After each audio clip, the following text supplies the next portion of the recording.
Hi, Michael Balesta here. Hope you are having a good day. It's time for Indians and Browns recaps as well as the upcoming schedule, thanks to the content from the MLB At Bat app, MLB.com, and NFL.com. The Cleveland Indians were back on the diamond Tuesday against Detroit, coming off of a 7-5 win against the Twins on September 15th. Adam Plutko had a 1-2-3 top of the first, handing things over to the Cleveland hitters. They faced Zach Renninger. The second batter, Oscar Mercado, made his mark going deep to left field to make it 1-0. Yasiel Puig later hit a double with 2 outs, but Jake Bauers could not keep the threat alive. In the bottom of the second, hits from Mike Freeman and Roberto Perez helped get another run across, with 1 out. Andrew Velazquez and Francisco Lindor both were retired, so the game moved to the third inning. The Tigers were able to put together hits from Grayson Greiner and Victor Reyes to trim the lead to 2-1. The Indians responded rather nicely in their next set of at-bats. Mercado added a double to his tally to lead off the frame.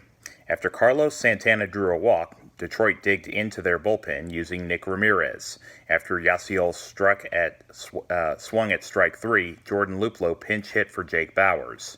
The decision worked out because their designated hitter hit a triple to drive in 2 runs.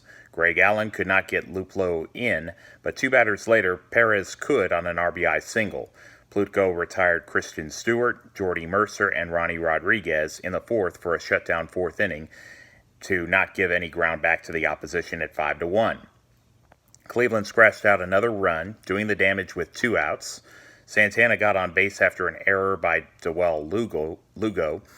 Puig singled to center. Walks by Luplow and Allen got the margin to 5. The Tigers did get 1 back in the 5th as Lugo struck his 6th home run.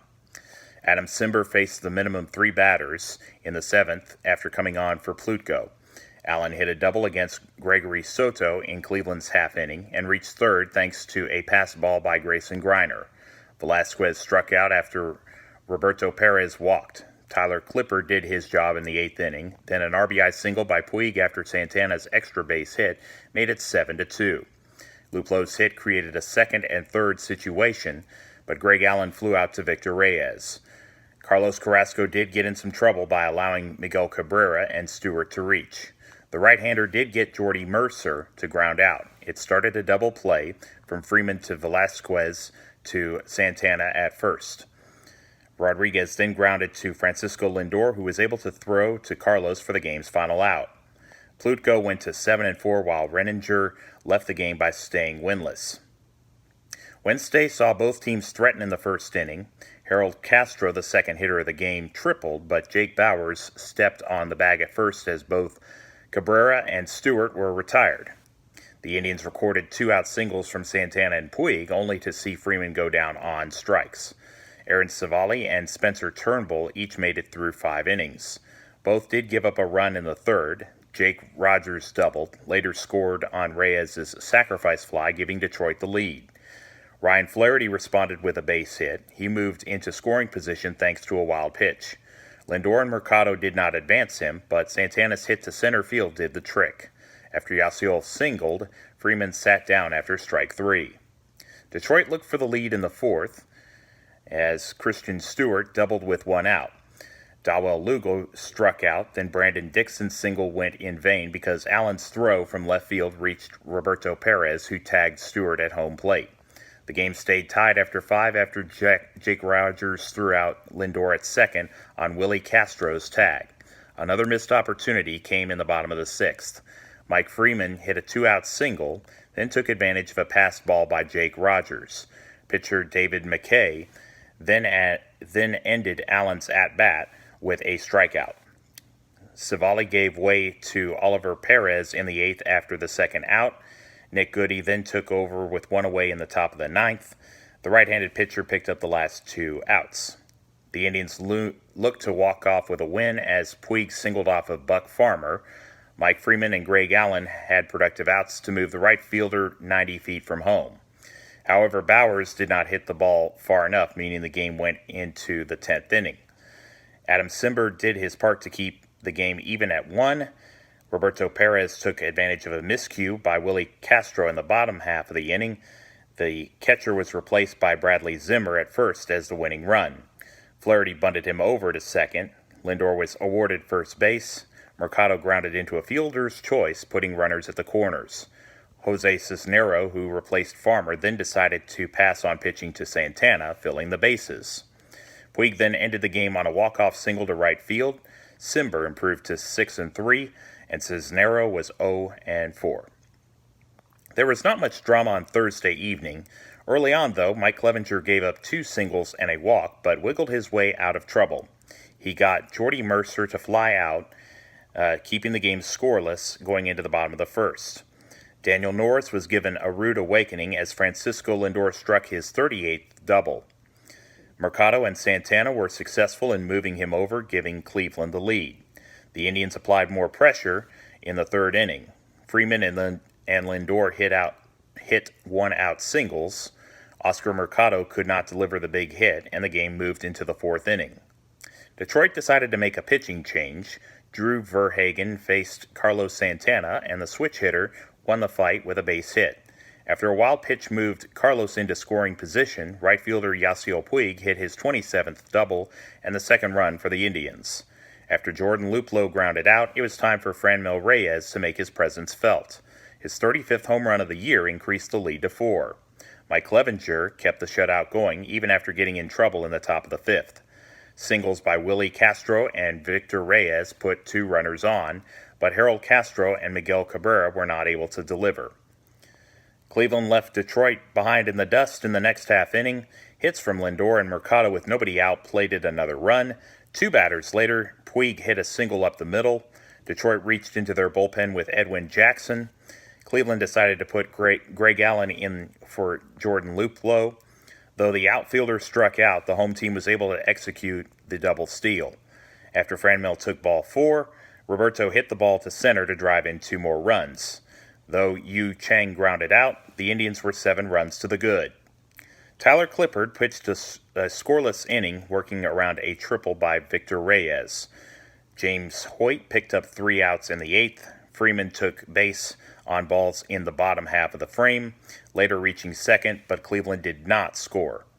Detroit got 2 runners in scoring position, but James Karinchak made sure that the shutout remained intact. Clevinger picked up his 12th win, while Norris had to wait another day for his 4th victory. Friday was the start of a 3-game interleague series hosting the Philadelphia Phillies. Shane Bieber did well early on, not allowing a base runner until the 4th inning. The Indians took the lead in the bottom of the first, taking advantage of Drew Smyly walking the leadoff hitter in Francisco Lindor. Mercado hit a double up the middle for a run batted in. Santana and Puig strung together hits for the second Cleveland run. This all came with nobody out, but Luplow, Franmil Reyes, and Roberto Perez could not add to the tally. The home team kept coming in the second. Andrew Velasquez took ball 4 and stole second, which set up Lindor's hit to the right side and a 3-0 lead. Mercado reached first on a fielder's choice and also took second. The center fielder scored on Santana's single before the 3rd out, which happened at the end of the sequence. The Phillies got back in the game in the top of the 5th. Brad Miller started the frame with a double. After Scott Kingery lined out to Velasquez, singles by Adam Hazley and Maikel Franco sliced the Cleveland lead in half. The score stayed 4-2 until the bottom of the 7th. Chang went to center field for 2 bases. He later scored from third on Mercado's hit to give the Indians a 3-run disparity. Philadelphia did bring the tying run to the plate thanks to Andrew Knapp and Rhys Hoskins. Carlos Carrasco did get Jay Bruce for the 3rd out of the 8th to keep the score unchanged. The pitcher, affectionately known as Cookie, then got Miller, Kingery, and Hazley out in order for his first save of 2019. Bieber gained his 15th win, while Smyly lost after pitching just 2 innings. Saturday was a tough result to digest for Cleveland. Early on, Zach Plesac gave up a pair of walks to JT Realmuto and Bryce Harper, but he got Rhys Hoskins to fly out before striking out Jay Bruce. The Indians then jumped ahead early on the opposition. Francisco Lindor got on base following an error by Gene Segura. Although Oscar Mercado struck out swinging, Francisco stole his 22nd base and went to third after Realmuto, the catcher, was charged with an error. Carlos Santana's hit to left opened the scoring. Singles by Luplow and Reyes helped to make it 2-0. Philadelphia pulled one run back thanks to doubles from Segura and Adam Hazley. The Indians answered with a two-out rally. Lindor got on base for a second time, then Mercado hit a deep ball to make it 4-1. The game moved on into the top of the fourth. Miller hit just his seventh home run on a 3-2 count for a solo. The turning point came in the next frame. Hazley and Realmuto both got aboard, setting the stage for Bryce Harper to hit his 33rd long ball, putting the Phillies ahead. Jay Bruce connected for his 26th to make it 6-4. Plesac was pulled for Oliver Perez prior to the visiting team going in front. James Hoyt gave up the launch from the bat of Bruce. The Cleveland Bats could not get going the rest of the way. Miller hit another home run in the top of the ninth. Lindor picked up an error, which allowed Scott Kingery to get to first. Cesar Hernandez's RBI hit to right field made it 8-4. Realmuto struck his 35th double to make it a first and third situation. Harper flew out to Mercado in center, but the ball was hit deep enough to score Hernandez. Jason Vargas went to 7 and 8, and Perez went to 2 up and 4 down. Sunday night, the Indians were in the national spotlight. The team put on a great show. In the third, they were on the back foot. Adam Plutko gave up a walk in the third inning to Kingery. 3 batters later, Realmuto went to center field for a double, giving Philadelphia the early lead. Cleveland got back on level terms. 1-out hits by Santana and Puig put runners on the corners. Then Mike Freeman grounded into a force play at second, which got Carlos in. Plutko got in a jam in the fifth as hits from Kingery and Hazley gave the Phillies a golden opportunity with nobody out. Hernandez popped out to Flaherty. After Carrasco came in, JT Realmuto grounded into a 4-6-3 double play to keep the score tied. The shift in momentum carried over to the home half of the inning. Greg Allen and Roberto Perez each got on base on errors by Gene Segura and Vince Velasquez, respectively. Later in the inning, Mercado put the Indians ahead for good on a ball hit deep to left field. Later in the seventh, Kingery hit a double, but Carrasco struck out Hazley to end the potential threat. The home team broke the game open in the next half inning against Mike Morin. Hits from Flaherty and Lindor got the margin to 4. The right-handed pitcher lost his command against Mercado and Santana. Cole Irvin then came in to face Yasiel Puig, but he was no match. The right fielder cleared the bases to make it 8-1. Edubre Ramos was the third Phillies pitcher of the inning. He faced Franmil Reyes. The designated hitter made contact for home run number 36, and Cleveland won by 9. Carrasco is 1 win from getting back to 500. Vince Velasquez did not make it through 5 innings, leaving Sunday's game 7 and 8. The Indians return to action tonight as they start their final set of games against American League opposition in Chicago. Mike Clevenger and Hector Santiago are the listed starters. That game is on ESPN. Wednesday will be Shane Bieber and Ross Detweiler. Thursday showcases Aaron Civale and Dylan Cease. Each of those games are scheduled to begin at 7:10 Central Time. The 92 and 64 Indians finished regular season play in Washington, D.C. against the Nationals. Friday is a 6:05 start. Saturday's tilt is on FS1 just after 3 o'clock, and then Sunday, Cleveland and Washington start at just after 2 p.m. In the AL Central, Minnesota's lead is 4 with a record of 96 and 60. Oakland, Tampa Bay, and Cleveland are separated by 2 games for the wild card spots. There is room for 2 of the 3 clubs. The 94 and 62 Athletics play 2 games in Anaheim and 4 in Seattle. As for the 93 and 64 Rays, they host the Yankees tonight and tomorrow, then 3 games in Toronto starting Friday. While the Indians got back in the win column Sunday, the Browns were given a big test against the NFC champions of a season ago a few blocks away, over at First Energy Stadium. The Los Angeles Rams kicked off to start the game. Cleveland gained 1 first down from Baker Mayfield to Jarvis Landry. 2 penalties put a stop to the drive. The defense stiffened and forced a 3-and-out. Nick Chubb was running effectively on the left side. He picked up 9 yards on 2nd and 10. Unfortunately, he was tackled by the great Aaron Donald for a loss of 2 on the next play. On the second possession for the Rams, a common theme unfolded as the Browns could not get off the field on 3rd down. Los Angeles was backed up to their own 14. Brandon Cooks was on the receiving end of a 15-yard pass from fourth-year quarterback Jared Goff on 3rd and 7. That moved the ball to midfield. Cooper Kupp then moved the chains on 3rd and 5. Terrence Mitchell then took Kupp down 3 plays later to force a long field goal by Greg Zuerlein. His 53-yard kick put the Rams ahead 3-0. That drive took nearly 5 minutes and 11 plays. Cleveland did a good job of shortening the game. They had a time-consuming drive of their own. Starting from their own 25, the home team went back to the left side with a second-year running back from Georgia for a dozen. Mayfield then went to Odell Beckham Jr. for 2 consecutive 12-yard plays. Chubb then got the ball for 3 straight plays to get the ball down to the 23. The Browns overcame a holding penalty, which occurred starting the second quarter. Baker went to Ricky Seals-Jones for 14, then moved the sticks thanks to Damian Ratley's efforts. From there, Chubb was given the rock twice, and the second-year quarterback could not find Beckham. It meant a 23-yard field goal, which was good by Austin Seibert. The defense did yield a 22-yard pass to Kupp, forcing a punt. Los Angeles tried to challenge for defensive pass interference, but it cost them their first half timeout. So the ball went back over to the Cleveland offense with poor field position, and Chubb got 5 yards on the first carry, then was held to none on second down. Mayfield decided to go deep to Landry on third down with 8 minutes to go in the half, but fell incomplete. It was not the last time that play calling would leave fans scratching their heads. The Rams got great field position after Jamie Gillen had a great punt from his team's own end zone. Robert Woods had the biggest play of the drive, which went for 18 yards. This time, Zuerlein pushed his field goal wide to the right from 48. Cleveland got a big play from the passing game as Mayfield spotted Landry for 25. At this point, the Browns were thinking about a possible lead at halftime, but they never got close enough to try for a field goal on that possession.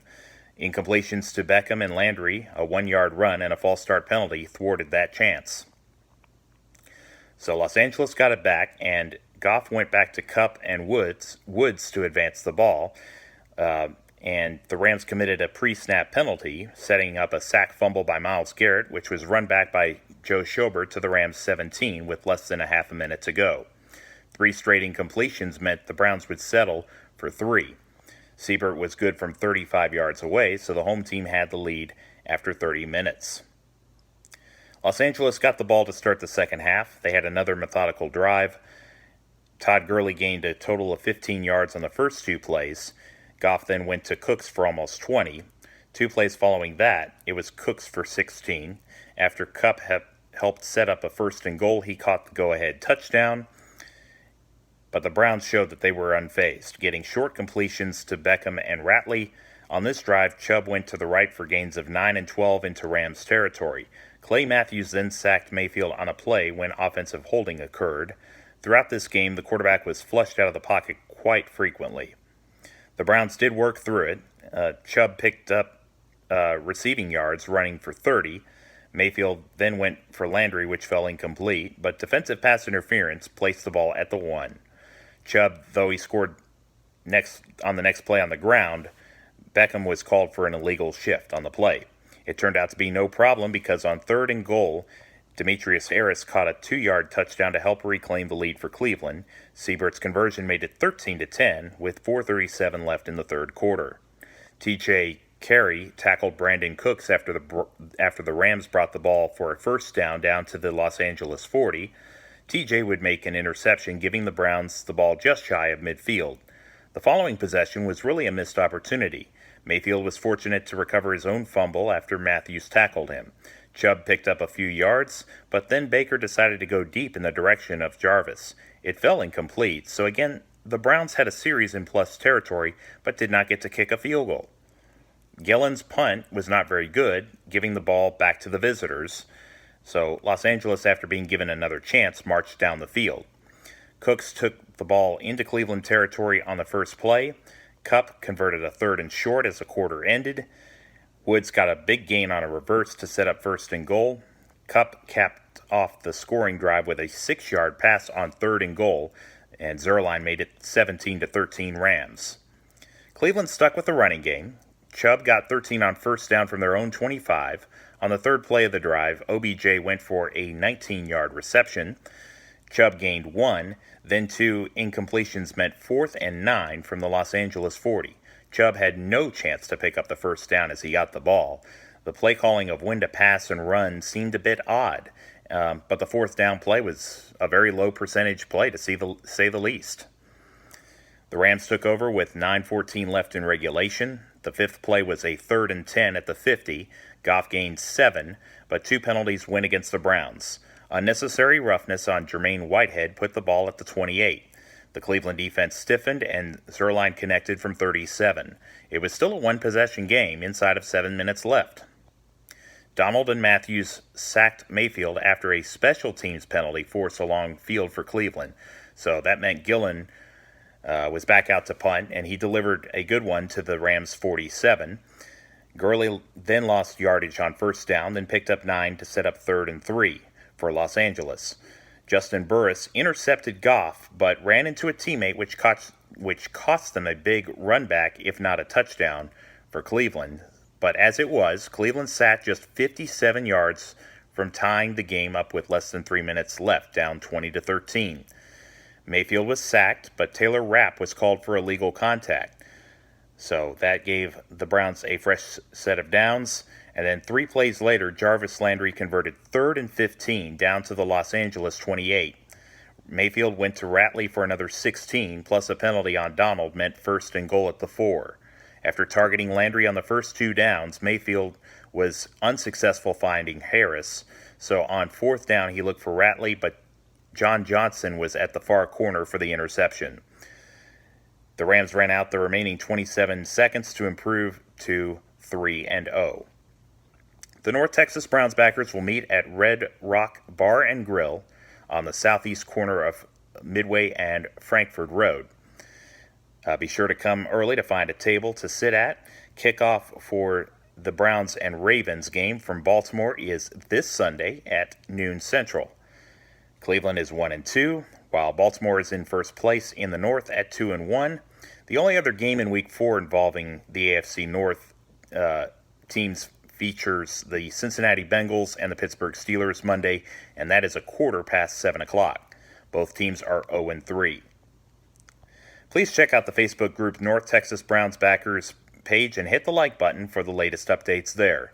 The text of this blog is available at http://www.mjbolesta2 as in the number 2 blog.wordpress.com. So http://www.mjbolesta2blog.wordpress.com. I'm on Twitter at mjbolesta2, on Facebook at Michael Bolesta, and on Instagram at mjbolesta2. Archive videos on YouTube can be found by searching Michael Bolesta, Roman numeral 2. If you could, I would love your feedback, and please place it in the comments section. And if you like what you see, please hit the like and subscribe buttons. Thank you so much. May you have a great day, and thank you for watching. God bless you.